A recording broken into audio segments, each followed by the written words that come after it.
안녕하세요. 파산관제인 홍익 변호사입니다. 이번 시간에는 해외 체류와 파산 면책 신청에 대해서 한번 실제 사례를 통해서 배워보는 시간을 갖도록 하겠습니다. 지금 이제 해외에서도 하는 그 파산 면책을 하기 위해서 관심을 가지신 분들이 많이 계시기 때문에 한번 주의 깊게 한번 시청해 보시기 바랍니다.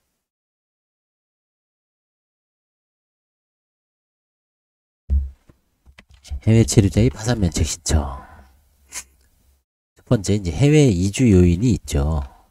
경제적 파탄 후 신용불량자로 국내 경제활동이 어려움에 빠지신 분들이 많이 해외로 나가십니다. 미국, 일본, 선진국으로도 가고 중국, 동남아시아, 태국, 베트남, 캄보디아, 인도네시아, 말레이시아, 필리핀 등 중앙아시아로 가는 경우도 있고요. 주로 이제 동남아가 많습니다. 동남아시아 거주자는 주로 이제 현지 관광 가이드 관련 업에 종사를 하고 있습니다. 해외 이주자의 파산 면책 신청 과정에서 드러난 문제점을 한번 정리해 봤습니다. 첫째, 국내 채우 거주지 관할 법원에 신청하는 것이 원칙입니다. 해외를 떠나기 전에 국내에 만약에 서울에 있었다면 서울에다 신청하면 됩니다. 두 번째는 국내의 소득 재산을 없다는 것을 소명하거나 입증하는 데는 별다른 어려움이 없습니다. 파산관제인이나 법원에서 요청하는 세목별 과세증명서라든가 통장 거래 내역 이런 거는 이미 실질적으로 한 10년 이상 아니면 최소한 5년 이상은 국내에 실적이 없기 때문에 아무런 문제가 없습니다.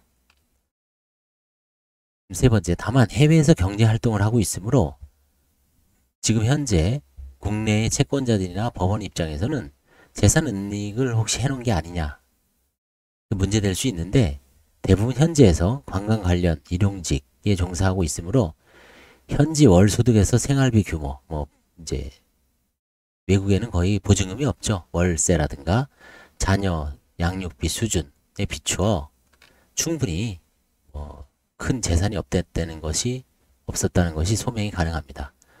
한편 이제 해외에서는 그 나라에서는 외국인으로서 규제를 받아 재산 취득이 제약되고 현지인과의 동업 내지 합작 회사를 통한 재산 취득만 허용되기 때문에 한국 사람들이 해외에 나와서 큰 자산을 취득할 일도 없습니다.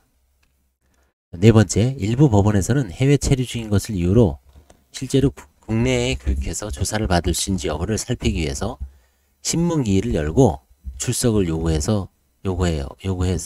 그 다음에 통상적인 수준의 관제인 예납 비용이 아닌 고액의 예납금을 납부 명령을 한 적이 있습니다. 그 다음에 다섯 번째, 해외에 장기간 체류하면서 국내 채우주 수위가 서울이라는 이유로 서울해생법원에 신청하는 것에 대한 관할 소명을 요청한 사안이 있습니다. 이건 나중에 또 보겠습니다. 그럼 이제 구체적으로 어떤 분들이 서울에다가 아니면 국내에다가 파산 면책 신청을 하는지 보겠습니다. 사례 1.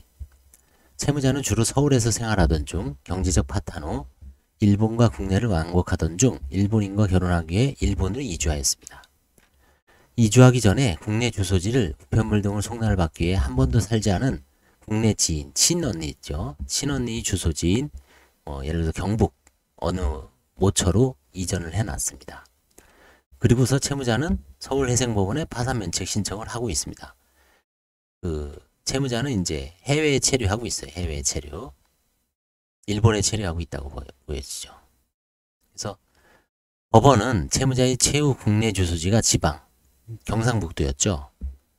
경상북도였으므로 서울에 관할 건이 있는지 여부에 대해 밝혀달라고 채무자 대리인에게 보정명령을 내린 적이 있습니다.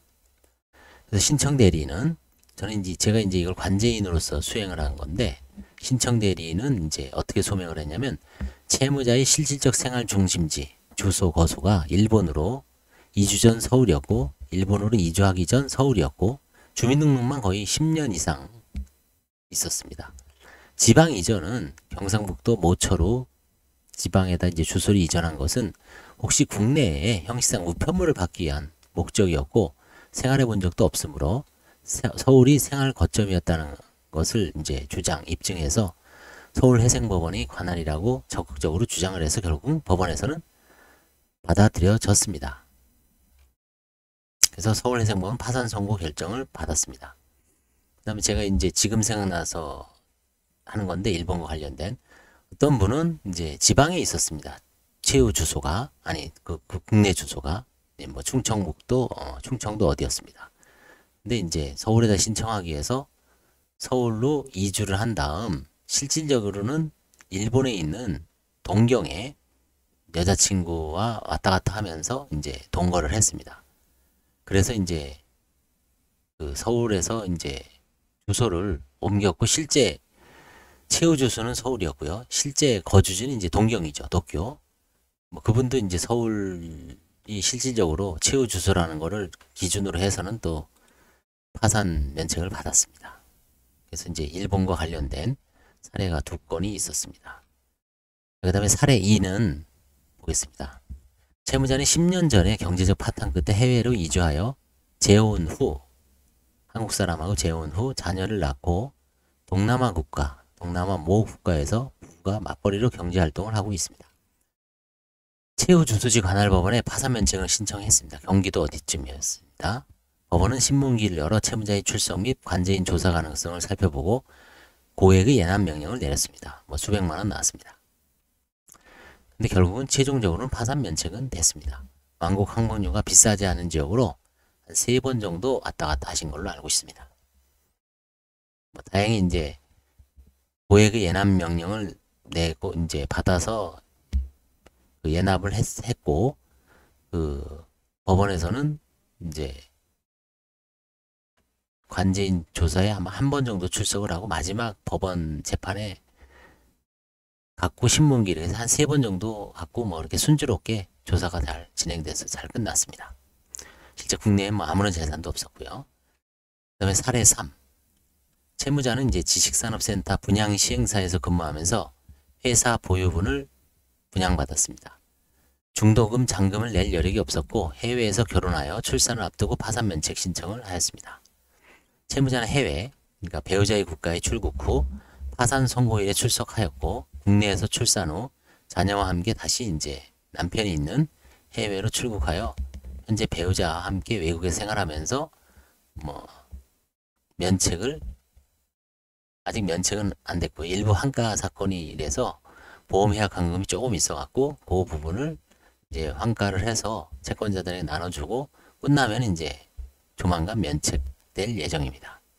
이분은 이제 뭐 결혼까지 하면서 왔다 갔다 했습니다. 충분히 최후 주소는 원래는 이제 본가는 지방이고요. 서울에서 이제 뭐 오랫동안 경제 활동을 했기 때문에 물론 이제 경기도에 있었습니다. 인근 지식산업센터를 분양받을 때는 경기도에 있는데 떠날 때는 일단 서울 쪽에 이제 지인의 주소지에 옮겨놓고 해외로 갔습니다. 결혼도 이제 한 상태였고요. 그리고 자녀도 잘 낳아서 건강에 낳아서 잘 지내고 있습니다. 면책 받는데 큰 관할 갖고 큰 고생 없이 잘 끝났습니다. 이런 지금 3가지 사례를 보듯이 판사별로 법원별로 관할 부분 혹은 이제 그런 부분에 대해서 조금 약간 까다로우신 분도 있습니다. 그런 거는 감안을 하셔야 됩니다. 그 다음에 사례 4. 채무자는 15년 전에 경제적 파탄 상태로 동남아 모 국가로 이주하였습니다. 파산 면책 과정에서 채무자의 부친이 한 4년 전인가 5년 전에 파산 신청 전 빌라를 이제 상속을 받았습니다. 그래서 이제 막내가 받고서 그 나머진 돈을 형제들에게 좀 나눠줬습니다. 그래서 채무자 몫으로 한 1,600인가 2,000 정도가 있었는데 이걸 이제 뭐 현금으로 받아 사용을 했다고는 하지만 이제 워낙 오래된 일이고 일부 소명 부족을 이유로 관제인이 이제 소액 그나마 이제 수용할 수 있는 아주 적은 금액으로 화해를 지금 제의해서 결국 그 금원을 내고 이제 채권자들한테 나눠주고 면책을 받았습니다.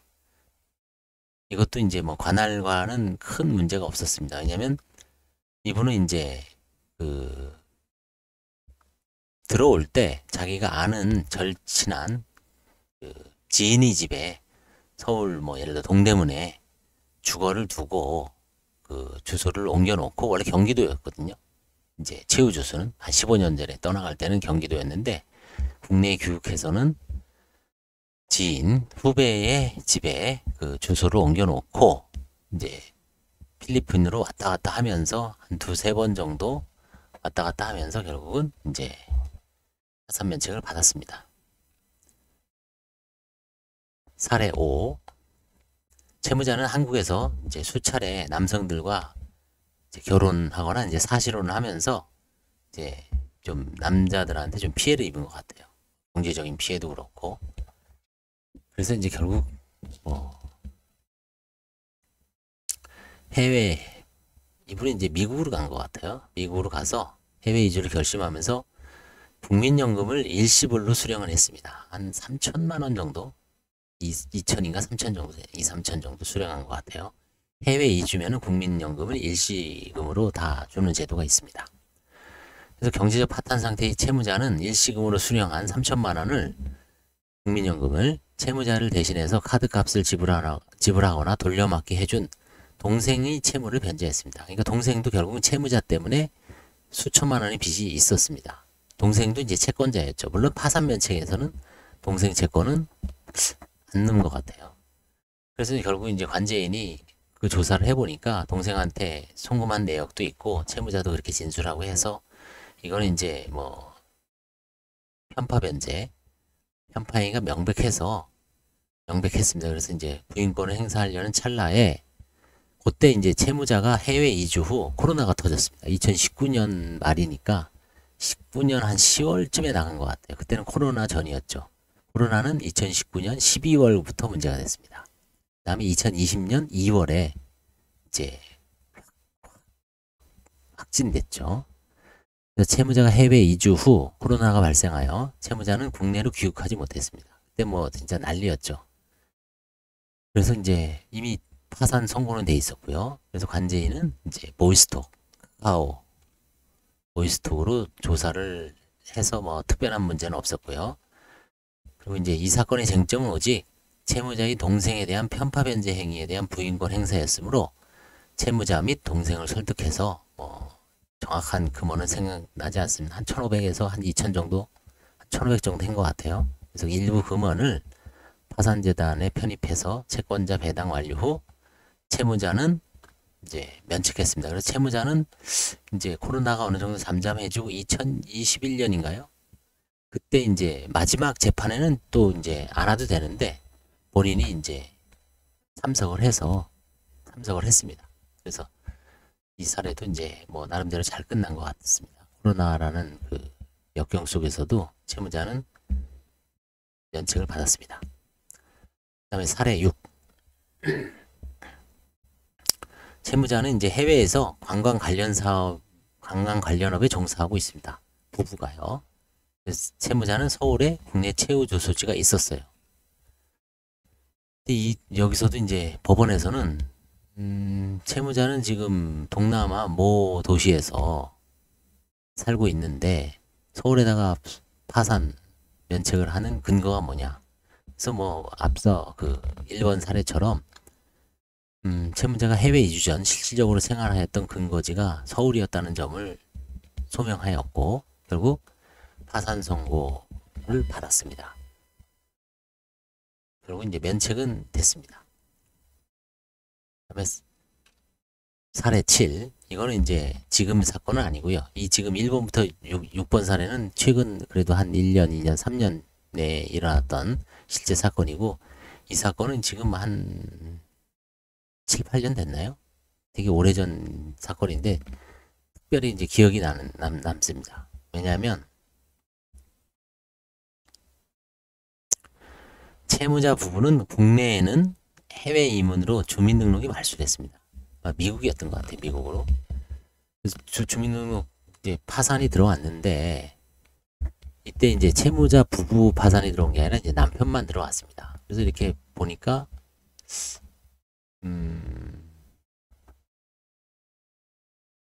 해외 이민으로 주민등록이 말소됐는데 이 남자분이 나이가 70대여서 특별한 재산은 없었습니다. 채무도 3천만 원 수준이었어요. 그리고 이제 아들도 이제 지방에 있지만 이 의사였어요. 그렇다고 뭐 아들이 뭐 월급을 많이 받아도 아버지의 빚을 갚아줄 수는 없었죠.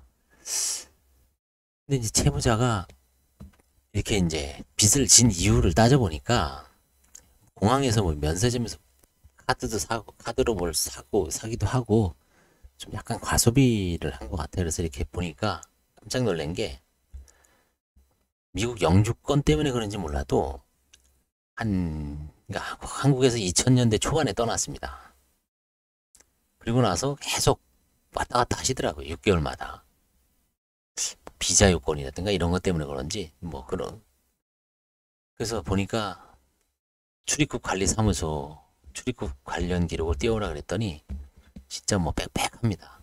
1년에 두 번인가 왔다 갔다 했습니다. 20년 동안. 총 수십 번 왔다 갔다 한 거죠. 항공료만 해더라도 부부 같이 왔다 갔다 했으니까 엄청나죠. 결국은 이제 마지막에는 이제 마지막 그 한 3천 정도는 그 1, 2년 전에 공항에서 뭐 사고 이런 면세점에 관한 넘어갔습니다. 특이한 사건이 있었고요. 이때 아마 그 면책 불허 나이도 좀 72살인가 그래서 그리고 이제 면책을 했는데 미국을 그렇게 왔다 갔다 한 걸 참 처음 봅니다. 영주권 때문에 그랬는지 뭐 정확한 건 모르겠습니다만 수십 번 진짜 왔다 갔다 해서 항공료만 하더라도 미국 비행기가 비싸잖아요. 그쵸? 1인당 한 200 되지 않나요?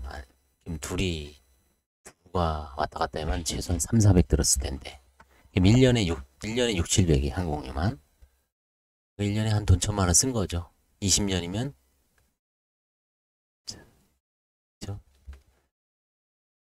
그렇습니다. 그래서 해외에 체류한다 그래서 혹은 해외에 이주했다 그래서 국내에 채무가 남아 있으면 언제든지 전문가하고 좀 상의를 해서 파산 면책을 받을 수 있습니다. 다만 법원에서는 혹시 해외에서 자산이 은닉돼 있지 않을까라고 이제 의문점을 이제 표시할 수도 있지만 실은 해외에서 자산을 축적하기란 불가능하죠. 특히 이제 미국, 일본, 캐나다 이런 데는 생활상을 들어보면 거의 뭐 월세 때문에 그쵸 녹아납니다. 우리나라 지금 서울도 점점 그런 경향이 있지만 서울은 뭐 상대도 안 되죠. 미국 같은 데 가보면 특히 뭐 뉴욕이라든가 LA 대도시권은 심각한 수준입니다. 사실은 뭐 한 월세가 뭐 300, 500, 600 그쵸. 자기 받는 월급이 한 40%는 월세로 다 나가는 것 같아요. 그러니까 삶의 질이라는 게 사실 깝깝스럽죠. 뭐 대학 졸업하고 뭐 보통 한 2, 3억 정도 로스쿨도 그렇고요. 뭐 의대도 그렇고 2, 3억의 빚을 지고 시작하는데 그 빚을 제대로 못 갚는다 그러죠. 하도 월세가 높아서. 시골이 아니라 대도시권은. 아무튼 해외에 계신 분들도 적극적으로 채무가 있으면 아예 뭐 나는 한국에 안 들어오겠다. 들어올 일이 없다. 이런 분들은 사실 뭐 상관없습니다. 그렇지만 한국에서 왔다 갔다 하면서 또 뭔가 이제 생활을 하시거나 아니면 국내에 무슨 연고가 있거나 이런 분들은 채무가 뭐 도저히 갚을 능력이 안 된다 싶으면은 그 좀 기회를 봐서 전문가하고 잘 상의하면 큰 그 왔다 갔다 함이 없이 그래도 이제 몇 번은 왔다 갔다 해야 되죠. 동남아 같은 경우는 이제 항공료가 싸기 때문에 별 문제 없는데 미국 같은 경우는 좀 문제죠. 그래서 이제 뭐 비자라든가 아니면 국내에 좀 장기간 체류할 수 있는 분들은 잘 일정을 조율하면은 면책을 받을 수가 있습니다. 그다음에 이제 해외에서의 어떤 하는 일이라든가 뭐 계좌라든가 이런 건 어느 정도 이제 소명을 준비를 하셔야 될 겁니다. 네, 좋아요, 구독, 알림 설정 부탁드리겠습니다. 감사합니다.